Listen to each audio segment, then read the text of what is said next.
Slingin Dirt Media here. Thanks for tuning in. Welcome YouTube, race fans everywhere. Sitting in the shop with Ricky Bolton. Ricky, thanks for having us, man. Hey, I'm glad to be here and glad you're here, man. Man, I like telling these local stories. I like hearing the local stories from you guys. So, how did Ricky Bolton get started in racing? Well, I'd have to say Bobby Carnes was probably the hugest thing. I was a little That kid, name goes way back. and he was my idol and hero, and he's still my hero to this day. Right?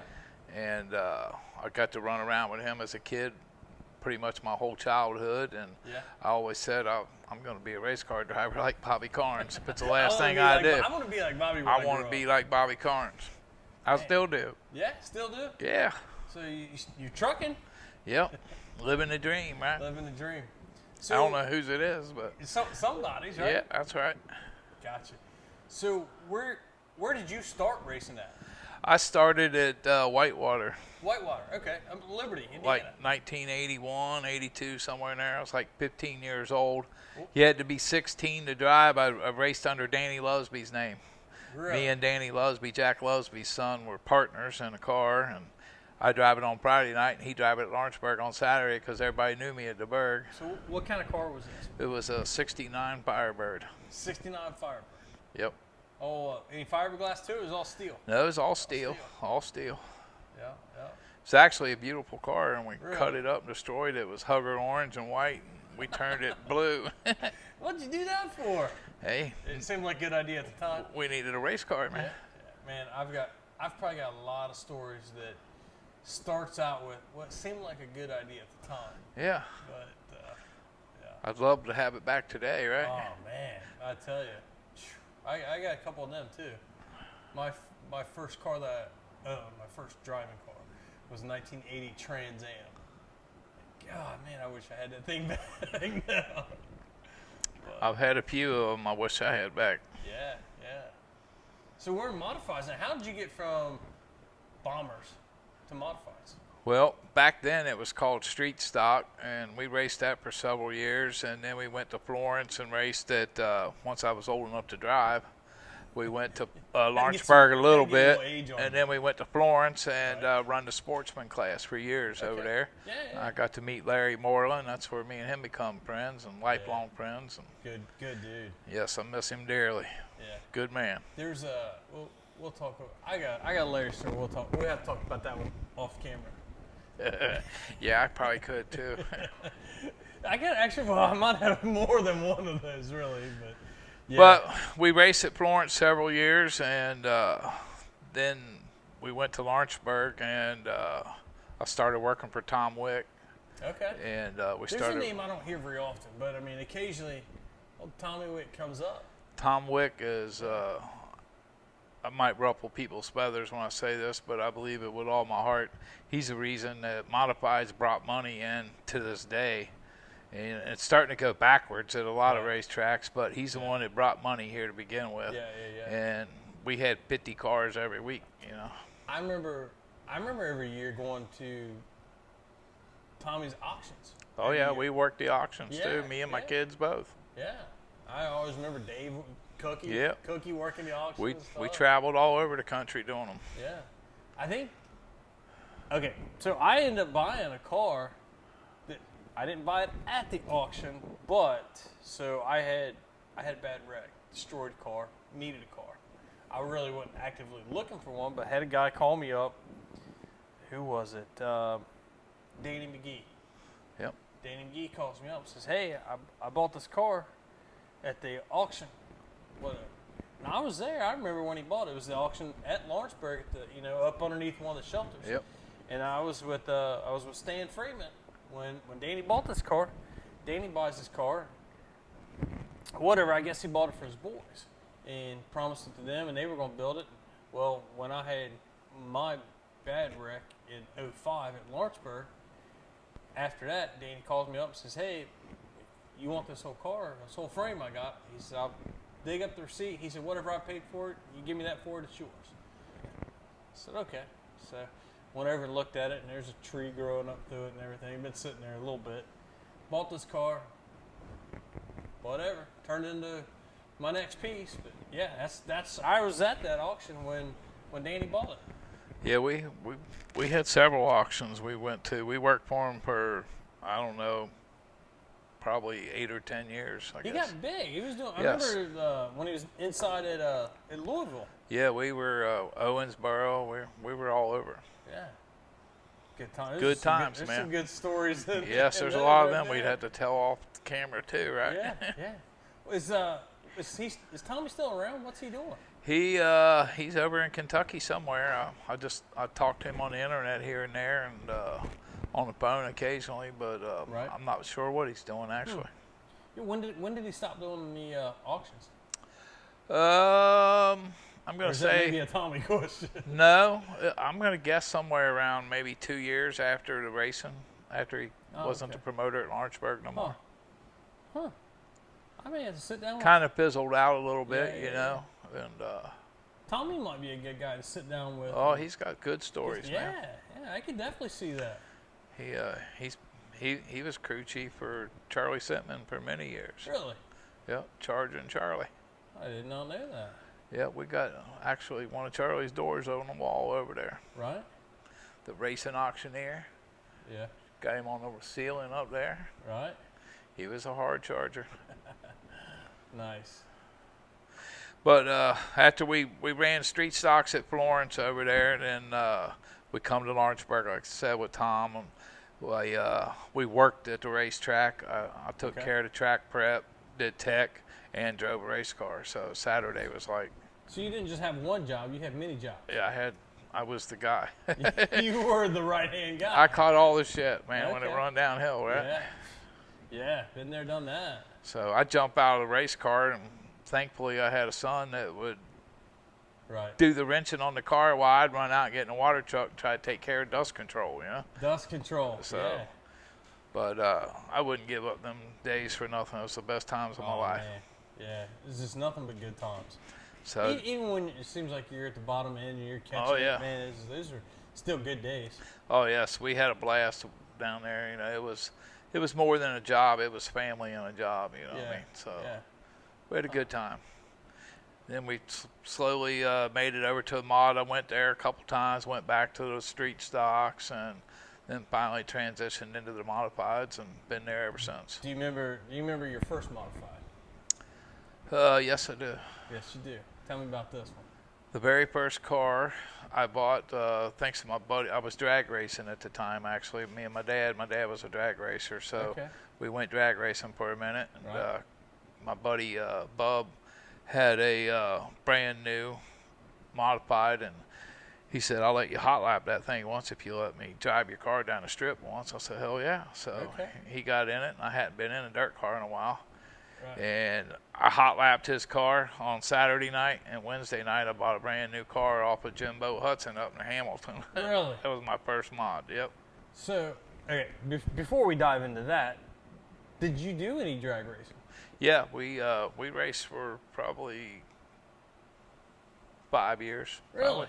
Yeah. How did you like it? I mean, obviously you did it Well, for 5 years. it's a totally different high. You know what I mean? It's a Really? different adrenaline rush. It's pretty Okay. cool to go fast. And Right.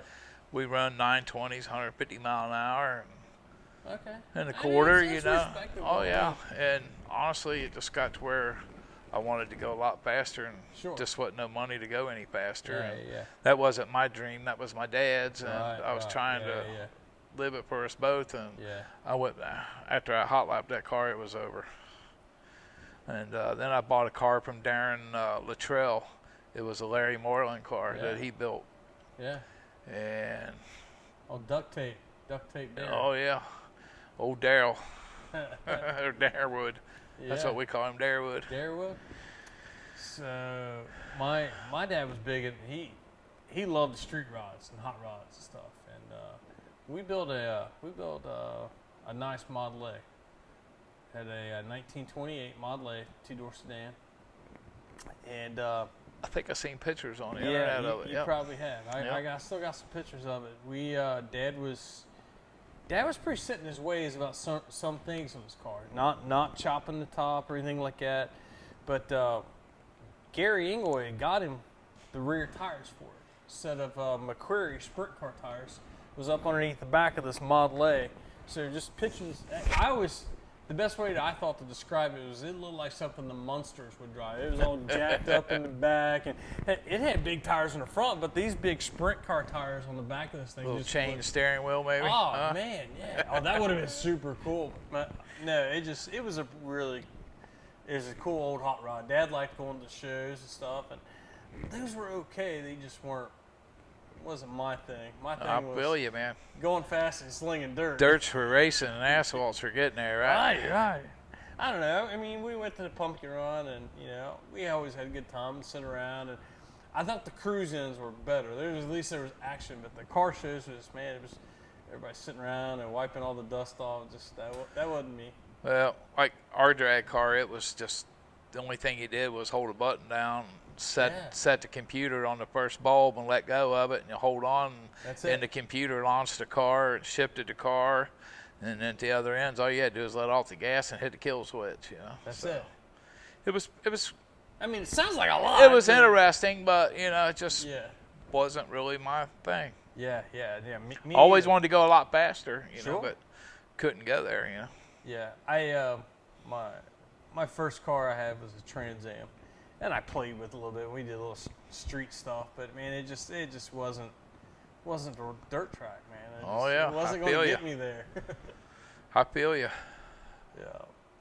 So you buy this modified. All right. Leaf spring car. What was this thing like? No, it was it was a mono-leaf car with coil springs. Okay. And we run it. We ran all right with it. And, I won my first feature at Whitewater in the mod. Actually, it's the only feature I've won in a mod. Yeah. And I'm still chasing that damn dream, right? I ain't Still giving up. That second win. I ain't giving up till I get it, you know. Right. Why would you? But are you having fun? Oh yeah. Then I mean, we had a very successful street stock career, won several features there, and awesome runs and good nights. And now, which cars do you like better? The street stocks? I would love. The modifieds? I love them both. Can I have them both? Can you have them both right? Super dirt, and a modified, Now, were these like were they called the Indiana street stocks? Well, or was that I raced pro stocks. Then we went to Indiana street stock basically, and a Florence super dirt car. Was basically the same thing. Right. Had a couple different rules, you know what I mean? But man, there's rule changes. I mean, from one track to the next. I mean, especially when you got two tracks that are that close. Florence and Lawrenceburg are pretty close. 40 years of racing, I always said the same thing, man. Why can't two racetracks, and they still can't do it today, on a class that has rules, why can't they get together and run the rules? It's like, I want my guys and you want your guys. No, you should share it. We're having that problem right now with the sport mods. A little what I bit, mean? Yeah. Because tracks are really close to each other, and sure. The rules are plumb out here and plumb out here. You know what I mean? They're nothing alike. And and to help keep racing alive, they need to come in here in the middle of the table, man. Yeah. I hope these promoters realize that before it's too late. Yeah. The days of everybody having plenty of cars and all it's that, over. That's over. I know. I guess maybe it's been three or 4 years ago now that I was working at Florence on Saturday and Moeller on Friday, and trying to bridge that gap and realizing, I'm not saying that I was ahead or anything, but man, I was like, look, anything that we can do to help the racers, if the promoters look at it, hey, if you're helping the racers, that's going to help and benefit the tracks. Yep. And that's how they need to look at it, I feel like, so it's like scheduling and stuff, if the cars are big money tonight, don't be running against it, If the cars are illegal. Just hurts it. Yeah, if the cars are illegal and guys can work their schedules out and stuff, man, it benefits everybody. It's not just, hey, I'm the only one trying to win here. It's, man, we all got to try to win here. We're all in this game together. Yep. And, I don't know. I hate to point my finger at the promoter and say, look, wake up here, man. Right.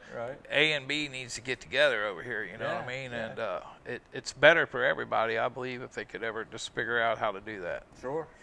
Yeah, I mean, I think Man, you're almost getting into a political debate. Oh, I know. Exactly. I don't know. We need to get rid of the politics, right? Yeah, maybe. I don't know. I'm definitely not a politician, and I don't do politics. So Yeah. I like dirt racing. But we've had a lot of good mods. We had a lot of Lightning mods, or Pierce mods, and always wanted a Lightning. And Yeah. 2020, I believe it was, I went to Lightning, and bought my very first brand new race car in my whole brand career. new one. Yep. Now, is this when Donnie was still down in London? No, Donnie had just come to Cincinnati. Just came to Cincinnati. Okay. And he I knew was, it was somewhere right around yeah, there. he had just come to Cincinnati at that time, and good for him you. and Dave, yes, and him and Dave hooked up together. Yeah. And I've known Donnie all my career. Right. And whenever I had any questions or problems, I could call him, He and was the he'd man. ask me. Yeah. No matter what brand of car I had, it didn't matter. Right. He'd always say, "When you gonna buy you one of them Lightnings?" You know, I'm like, Yeah. man, I can't afford one. They're so good that the value holds up Yeah. on them that I had to. Just out of your budget. It was out of my budget, you know. And 2020, I was fortunate enough to be able to buy a brand new one and work Right. a deal out with Dave, and we've been. Here you are. We're on the second one now. Yeah. You know? And How you like them now? oh, I love them. And actually, we just got my son a new one this year. So Nice. So we'll come back, and then we'll get an episode with his new car once he gets it Yes. all loaded up Yes. and everything. Yeah, I'm looking forward to that. So what's the plans for next year? next year, we are both going to go back home. I guess I would say we're going back to Florence, and we're going to go sport mod racing. Sport mod racing. So Yep. you're stepping out of the A mods. Yep, it's just got too out of hand, Right. and the pay just ain't there. Right. Yeah. It's You know, it's not like you're trying to make money racing. If you think Yeah. you're going to make money, you're yeah, going yeah. backwards anyway. But Yeah, yeah. you got to at least pay for tonight. You know what I mean? Sure. You got to get your way in and your gas and everything. And Yeah, you really need to do your homework. racing local, we haven't been able to do that. Yeah. Yeah. So I we're know. going to be mod racing. So Eric House with House Racing Engines stepped up, and Yeah. he's going to take care of all our motors this year. And Nice. we hope to Eric's a good guy. get some I victory gotta- lane pictures. You know. By the time this one comes out, I have one recorded, but by the time this one comes out, the Eric House episode will be up. So. Eric's a good dude. Yeah, I enjoyed our sit down. He was pretty good. He helps a lot of people. He does.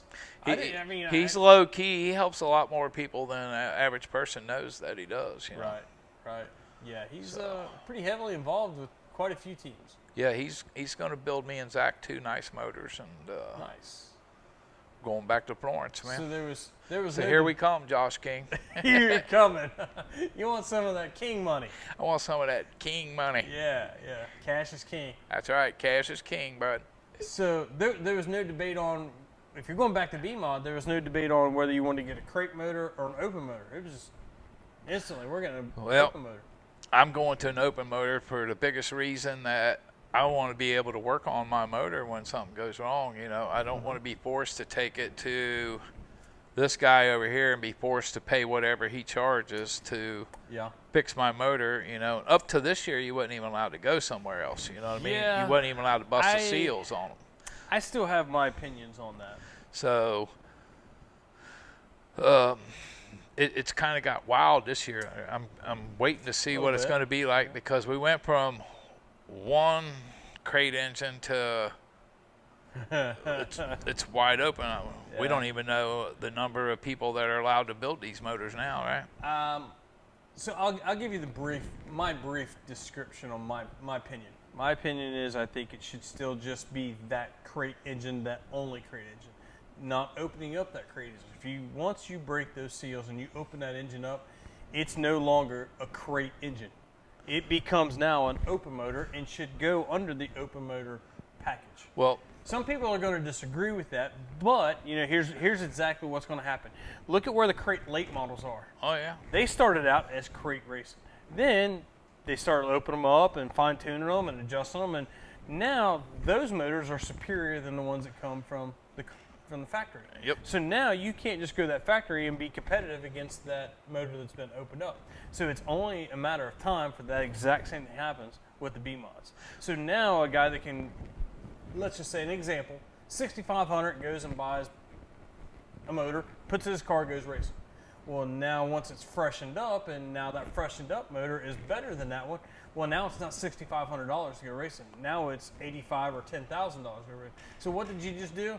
You just cost the racers more money. And not only that, it's not standard bore no more. It's not a crate engine no more. Right. That's why these racetracks need to get together, and somebody needs to buy a cubic inch tester. Sure. And they need to blow the motors down at the end of the night. Man, it takes 15, 20 minutes and do a cubic inch test. It's real easy to tell, you know what I mean? Yeah. And that, I mean, I think the winner every week should be tested. I don't care who it is. I was always I always liked Cubic inch is where it's yes, at to keep that fair between the two cars. My theory was, and I always like, you check your winner, and if your winner was good, you could check randomly whoever else you wanted. But I always like checking the winner and checking second place. So that way, if your winner was no good, then second place had to be good to win. If he didn't win, then you just go roll down to the next one that did win. IMCA is a good example. They take top 3 cars in, right? Right. First car goes through, gets on the lift, gets the heavy tear down. He passes. Second, third goes to the trailer. Sure. You don't need If he fails, second goes onto the lift. gets the exact And same if thing. he passes, he's the winner. If he fails, he goes down. Number 3 comes up. Right. And to the best of my knowledge, I don't think they've ever went that far to 3 Yeah, or getting past it. But Sure. you know, you got them top 3 guys sitting right there, Yeah. you know, and you tear that down, you take that time, you know what I mean? Yeah. And that keeps that honor in that class and When keeps it what it's supposed to be. Yeah. When I was doing the compression testing, I always checked like my first and second. Once those were good, then it was randomly somebody in the top 10. It might have been the 6th place car. It might have been so that way, or a 4th place car, 5th place. You know, so that way there wasn't somebody like, Yeah, "Man, do a I bing- don't think I'm going to pass. Do but a I can bingo run top draw, 5." you know what I mean? Sure. Pull a ball out for Sure. who the Something second little- guy is, you know what I Something mean? a little different. Yeah, but the cubic inch tester, I think, is the biggest thing that's missing right now Yeah, I in can see B-mod that. racing. Yeah. If you control that cubic inch, because them B-mod, them crate motors, Mm-hmm. there's definitely cheaters, you know.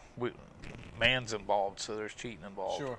And I believe that there's a lot of them crate motors that are not Could be 350 doctored cubic. up a little bit. They are not 350 cubic inch. Yeah. You know what I mean? And, It seems like I'm hearing stories. and it is just again, speculation it's stories, altogether. Right. But- it's like they shouldn't be running 700-800 chips. Yeah, exactly. You know, What do you think about the chip rule? I think it's a good thing. Yeah. If there's a tool, which there is a tool, There if is the a tool. racetrack owns the tool or not, I don't know. Right. But everybody's chip, the winner chip or the top 3's chip, should be pulled out and stuck in that little deal, and it'll tell you what the chip is. Tell you what it is. It's not just a little. MSD it's not sells just it. a little sticker That's put right. on the chip. That's right. Man, I wonder how many times that's been done already. I mean, pull the little sticker off, put a different sticker on. I've always said, you know, this probably get me in trouble for saying this, but I think it takes a cheater to be a tech man. Really? Well, yeah, because you have to know the cheats. If you're not up on the date, Some of them, don't you? yes, Yeah. I mean everybody does. I teched for 10 years at Lawrenceburg, you know, and I've seen a lot of cars, a lot of different people, and I actually have caught a lot of things, you know, and Yeah. seen a lot of things. I've caught a couple things. You know, it's the bloomer, man. That, you know, it ain't just bloomer that puts that thing over here for you to look at while it's going on over Yeah, here. yeah, You know, yeah. it's out there everywhere. So I'm curious. Speaking of Bloomer, I'm just curious. You think he's had something else going on other than the window net? Oh, I'm sure. He's the best, man. Man, that dude's pretty awesome. You know what? I'll tell you right now. I'll be a Scott Bloomquist fan to the day I take my last breath of air, and he could be retired and not even at the races no more, and I'll still be his fan. Yeah. I'm probably. He made racing what it is today, in my I'm opinion. probably the same way. I asked my daughter.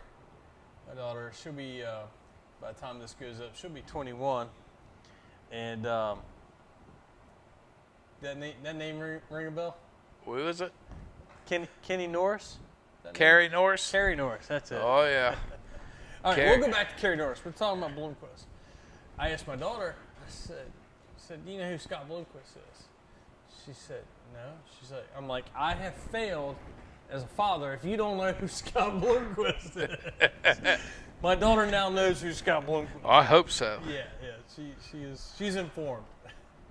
So tell me about this. We're getting notes passed. Oh, we got who's Kerry Norris. Kerry Norris, man. He's probably one of the. I'm gonna have to rank him in the top 5 drivers of all time at Lawrenceburg Speedway, man. Really? Yes, from a sprint car to a modified. Really? I mean, I've seen the man just dominate both. Yeah. And better than Jason Jameson. Jason's my little hero. Now you put me on the spot, man. But yes, I'm gonna have to say so. Kerry has won a lot of sprint car races, and he didn't just win them at Lawrenceburg. You know, he ran all over. Yeah. And then modifieds, he was like for years he dominated it. What was the? Oh man, there was a kid. I call him kid. Man, he's probably my age, or I don't think he's older than me. He used to win a lot at Lawrenceburg too. Was the Tornado, the Xenia Tornado? Remember Greg? Yes, Beam? Greg Beam. Yeah. Yes, 33. Yeah, what's up with that dude? He's supposedly skateboarding or bicycling or something now. What? Yeah, he's like racing bicycles or something. No way. It's the last I heard. Yeah. Yeah, man, I remember that dude. He won. Yep. Like he won a lot. He won a lot of races. That was along the time frame when Matt Hamilton first come into modifieds and his brother and I'm fortunate enough to sit back and say that I got to see a lot of great people race, man, my whole career, you know, all the way back to that little kid, you know, watching Bobby Carnes and all them guys mix it up, you know. It's like I got a somewhat funny story. I mean, he may not think it's as funny. I thought it's pretty funny now. Maybe at the time it really didn't come out the way I meant it. And I've talked to him. Me and him are going to sit down and talk. The Silver Shark, Scott James. Scotty. Yeah. Scotty's a wheel man, man. He's a wheel man. So I've known him my whole life too, man, since he was a little boy. God, this would have been. I can remember 2 little chubby boys used to run around the pits at Lawrenceburg when I first started racing. Yeah. They'd come over by my truck and give me a hand, maybe, you know. Yeah. They might sneak a beer out of the cooler, you know, put a red rag around it. I won't mention no names. 28. We're getting signals. I know, man. What's up with us? Which 28 are they talking about? Oh, 20. Oh, okay. Cool. Time updates. I said to Scott one time, this was The Silver Shark. the Silver Shark. This would have been mid 90s ish kind of time. I was helping Gary Engel. He was racing at Lawrenceburg, and man, Everybody's helped Gary. everybody. Right.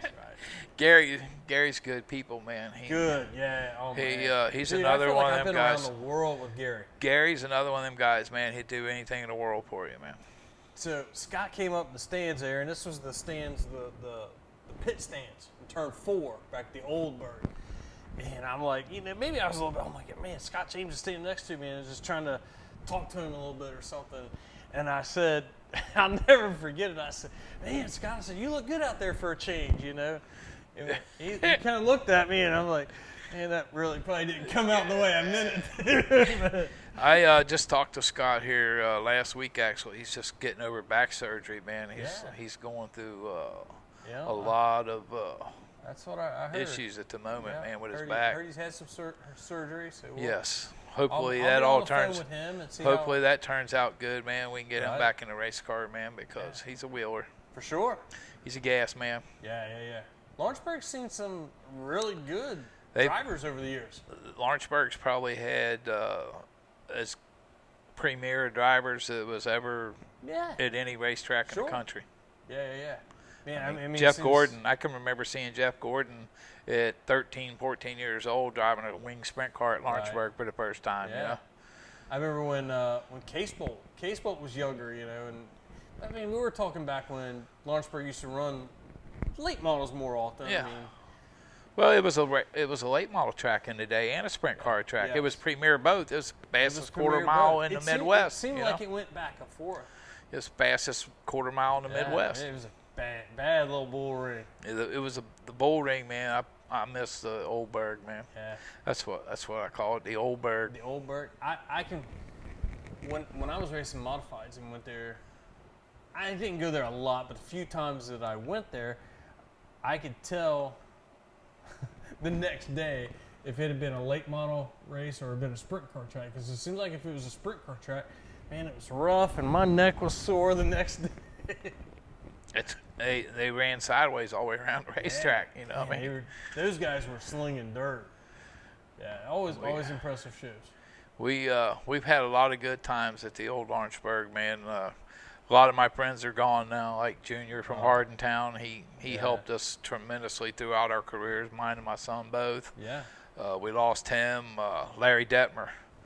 Larry's like a second dad to me. He built every one of our motors up until he passed away, and there ain't a day goes by that we don't think of him. He rides on both of our cars, still with us. You know, we got him on there. My first race car had Hardentown towing on the back of it. Yeah, we used to have the Hardentown towing, cheapest hooker in town.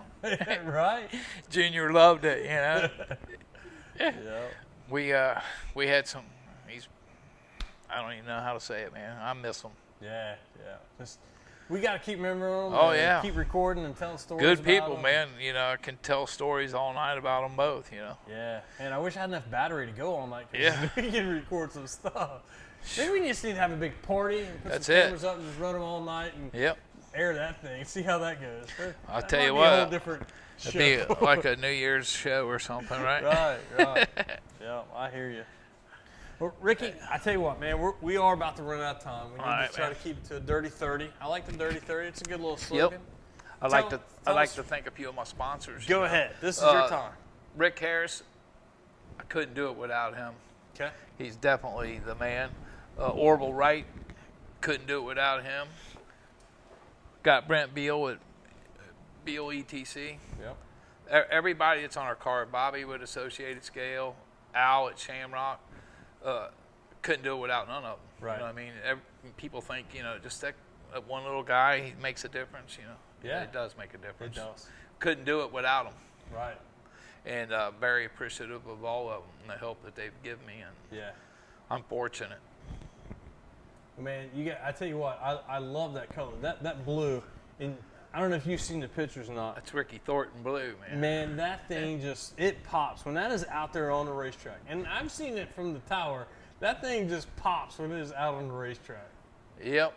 It's good looking piece. Hey, we try hard, Slicker, you know. Got to thank Slicker, man. Slicker's, If it wasn't for Slicker, you know, our boy Slicker does a good job. We wouldn't look as good as we do, right? He makes us look good. Him and his little helper, Dallas, man. What's her name? Dallas? Oh, yeah. Dallas Miller. What's her name? I thought his Oh. name was Dallas. Well, he's cute. I thought it was a girl for a minute when I first met him. Easy now. Nah, Dallas is a good dude, man. Yeah, he's a good kid. He's a wheel man. He's a gasser. Yeah. And I think Dallas's name's going to be around for a long time, man. I think so. I think he's going to make a wheel man, dude. I mean, he is a wheel man now, not taking nothing from him, but I think he's going to go somewhere. You're right. Us old dogs are going to have to move out of the way sooner or later. We'll just be watching them. Until then, gassing on it, right? That's right. Stand on it. When in doubt, gas on it. Throttle out. That's it. Right. All right. We'll wrap All right, up, man. Thanks for having me on here, man. Appreciate it. I appreciate you hosting us. You know, we had a good time, man. Get a couple of these in. It's always a good night. Yep. Good deal. Alrighty, man. So we're going to throw a checkered flag on this section. Slingin Dirt Media here with Ricky Bolton here at the shop, telling us some of his stories at Lawrenceburg and getting started at Whitewater, Liberty, all that good stuff. Sounds good. So I'll tell you what, we're going to sign off and we'll see you at the track next week.